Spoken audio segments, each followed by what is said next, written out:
आना की यह खुशी जल्द ही एक गंभीर परेशानी में बदल गई। उनके पति और सास ससुर उन पर भ्रूण की लिंग जांच करवाने के लिए जबरदस्त दबाव डालने लगे। मीतू इसके सख्त खिलाफ थी, मगर मीतू के डॉक्टर पति को और सास ससुर को हर कीमत पर लड़का ही चाहिए था। उनको पता था कि मुझे अंडे से एलर्जी है, फिर भी मुझे अंडे वाला केक दिया गया।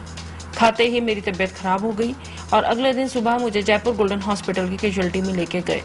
16 वीक्स प्रेग्नेंट होते हुए भी मुझे लेबर रूम में एडमिट कर दिया गया, जहां पर गायनेकोलॉजिस्ट ने मेरे से मेरी किडनी, यूरेटर और ब्लैडर का अल्ट्रासाउंड मांगा। पर डॉक्टर जिन्होंने अल्ट्रासाउंड किया, उन्होंने मेरे दोनों बच्चों का बड़ी डिटेल में अल्ट्रासाउंड किया और वो भी बिना फॉर्म F भरे। इस धोखे से करवाए गए टेस्ट के बाद जब ससुराल वालों को पता चला कि उनके गर्भ में 2 बेटियां हैं, तो मीतू को गर्भ गिराने के लिए परेशान किया जाने लगा। ये परेशानी इतनी बढ़ी कि मीतू को मायके जाना पड़ा और वहीं अगस्त 2005 में उनकी दोनों बेटियों का जन्म हुआ। वापस ससुराल आने पर मीतू के साथ बहुत बुरा सलूक हुआ। उसका कहना है कि ससुराल वाले एक बार तो एक बेटी की जान ही लेने पर आमादा हो गए और आखिरकार पति ने आधी रात को मीतू और दोनों बच्चियों को घर से बाहर निकाल दिया। इस सब के बावजूद मीतू ने बहुत कोशिश की कि उनके पति और ससुराल वाले मान जाएं, बच्चियों को स्वीकार कर लें, मगर ऐसा नहीं हुआ। आखिरकार उन्हें स्वास्थ्य मंत्रालय के विमेन कमीशन में शिकायत लेकर जाना पड़ा। एक डॉक्टर होने के नाते उन्हें लगा कि जयपुर गोल्डन अस्पताल को भी गैर कानूनी ढंग से अल्ट्रासाउंड करने की सजा मिलनी चाहिए और मीतू ने उनके खिलाफ भी शिकायत दर्ज करा दी। अगस्त में एक इंक्वायरी कमेटी बिठाई गई, जिसमें सब सबूत होते हुए भी उनका निर्णय दिया गया कि सेक्स डिटर्मिनेशन का कोई सबूत नहीं है।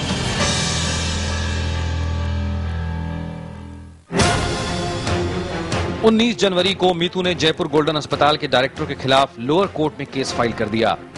जयपुर गोल्डन के डायरेक्टर के खिलाफ लोअर कोर्ट ने इस मामले को अपने संज्ञान में लिया।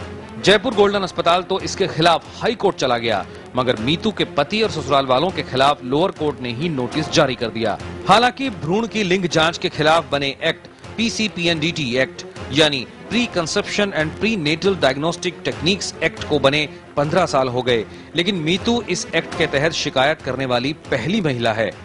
अब मीतू की लड़ाई ऐसे क्लिनिकों पर लगाम कसने की है जिनका भ्रूण की लिंग जांच का धंधा फल फूल रहा है। डॉक्टर मीतू खुराना ने कन्या भ्रूण हत्या को लेकर हस्ताक्षर अभियान भी छेड़ा है, जिससे करीब 12,000 लोग जुड़े।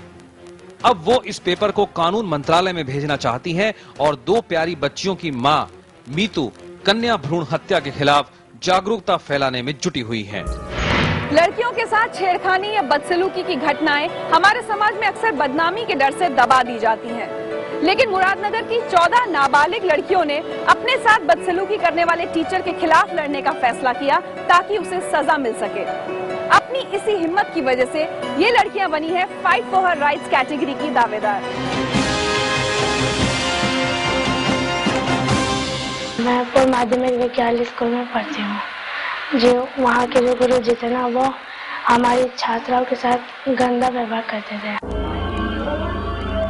5 अप्रैल की सुबह जब हमारी क्लास चल रही थी तो हमारे साइंस टीचर कृष्ण अवतार त्यागी ने मुझसे पानी लाने को कहा। जब मैं पानी लेकर आई तो उन्होंने मेरा हाथ पकड़ लिया और मुझसे बुरा व्यवहार करने लगे। कहते थे कि पानी में पिलाओगी क्या, अपने दूध पिलाओगी। बाद में मुझे पता चला कि और भी लड़कियां हैं जिनके साथ वो इस तरह की बदतमीजी कर चुके हैं। कई लड़कियों ने तो उनके डर से स्कूल तक आना छोड़ दिया था। जी गंदी हरकत करते हैं जी, कमर पर हाथ फेरते हैं, कमरे में बंद करके कहते हैं कि दे दो। अन्नू कहते हैं इनको तो हमारे साथ रहकर वो रहकर तुम अपने सारे दिल की बात बता दे। स्कूल की लड़कियों ने प्रिंसिपल से कई बार टीचर की हरकतों की शिकायत की। प्रिंसिपल ने वादा किया कि वो कृष्ण अवतार के खिलाफ कार्रवाई करेंगे, लेकिन कभी भी कोई कार्रवाई नहीं की गई। हम भी चाहते हैं हमारे बच्चे पढ़ें, कुछ बने, मगर जब स्कूलों में ऐसा होता है तो हम बच्चों को कहाँ पढ़ा पाएंगे। बदसलूकी सहते रहने के बजाय स्कूल की 14 लड़कियां सामने आई और उन्होंने इसके खिलाफ आवाज उठाई।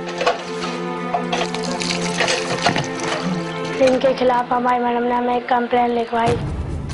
हम थाने गए, वहाँ जाकर उन्होंने पुलिस वाले ने हमारी कंप्लेंट लिखी और कहा कि ठीक है हम कार्रवाई करेंगे, तो उसे वो जो हमारे अध्यापक जो थे उन्हें फिर जेल में लेकर गया। स्कूल में टीचर ही आवे अपना लड़कियों को पढ़ावे, कोई सर भी आए तो कोई ऐसा नहीं होगा जो लड़की के साथ में, किसी बच्चे के साथ में भी कोई विवाद ऐसा नहीं।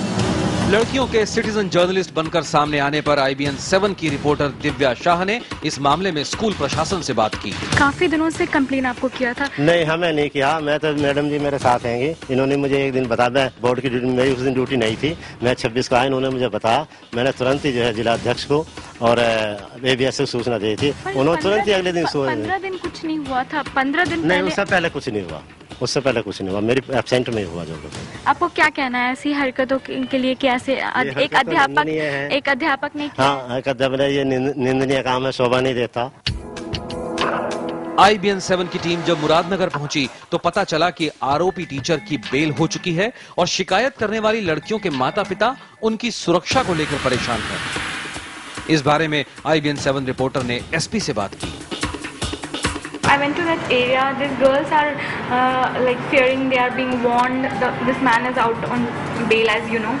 So, is the police doing anything for the protection of these girls? So far, nobody has approached me or anybody in this office. But certainly, we'll try and find out from our sources also and contact these people who are suffering because of this fellow, this teacher. In case anything of this sort is happening or is about to happen, we'll take stern action against those who are guilty. Maybe this teacher also, maybe his colleagues or friends, whosoever it is. कम उम्र में जिस तरह इन citizen journalist ने लड़ने की हिम्मत दिखाई है, उससे दूसरी लड़कियों की जिंदगी में भी बदलाव जरूर आएगा। मुझे कोई डर नहीं, मैंने कुछ गलत नहीं किया है। मैं चाहती हूँ लड़कियों को भी पढ़ाया जाए, जिससे वो भी दिलेर और हिम्मती बन सके।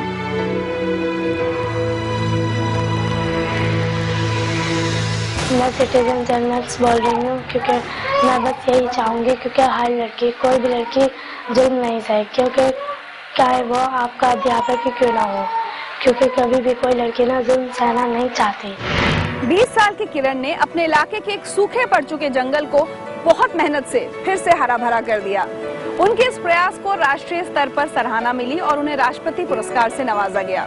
किरण है हमारी category fight for her rights की अगली नॉमिनी।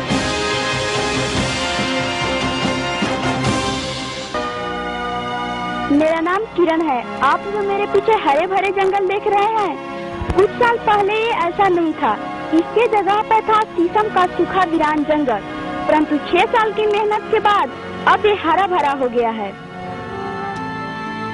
फर्नीचर से लेकर खेती के उपकरणों तक आमतौर पर शीशम की ही लकड़ी का इस्तेमाल होता है। ये लकड़ी काफी कीमती होती है, लेकिन कुछ साल पहले किरण के गांव मझार के किसान खेतों में शीशम लगाने से कतराने लगे। वजह थी पेड़ों में लगने वाली बीमारी। देखते देखते 600 एकड़ में फैला जंगल सूखा नजर आने लगा।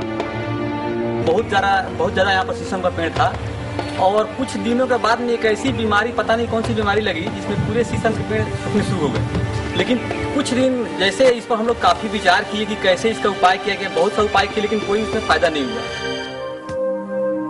मैं इस जंगल को फिर से हरा भरा करने के लिए कुछ करना चाहती थी। मैं अक्सर देखती थी मेरी माँ जूते, चप्पलों और फर्नीचर पे फंगस लगने पर नीम तेल और केरोसिन तेल लगाती थी, जिससे फंगस खत्म हो जाते थे।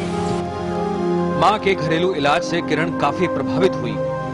उसने तय किया कि वो जंगल जाकर पेड़ में लगने वाली बीमारी के बारे में जानकारी लेगी और खुद इसका इलाज भी करेगी।